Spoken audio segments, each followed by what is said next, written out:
জন্য খাবার আনতে বাজারত গেছিলাম। বাজারত তো এই যে খাবার নিয়ে আসলাম, এখানে 5-6 রকমের খাবার আছে কবুতরের জন্য নিয়ে আসছি।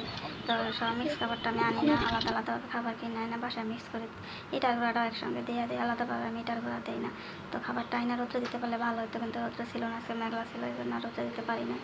তো নিজে একলগে মিক্স করে খাবারটা ডিব্বাতে রাখা দেয়, পরে যখন আবার 2-1 দিন পর যদি রোদ্রে ওঠে তখন আবার রোদ্রে দিয়ে দেবো। কবুতরগুলোরে আমি সকালবেলা আজকে খাবার ছিল না দেখে ওরকম দিতে পারিনি, যেন কবুতরগুলো খাবার পাই কীরকম করতেছে।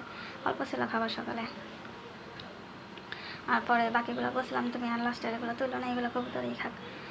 তো এখানে নানান পদের কবুতর আছে, বেশি কবুতর কালারফুল কবুতর এখানে আমার।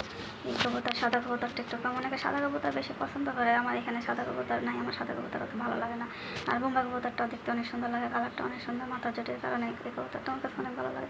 কিন্তু বোম্বাই কবুতর ডিম বাচ্চা তো ভালো করতে পারে না, কিন্তু দেখতে আমার ভালো লাগে দেখে এটা রাখছে।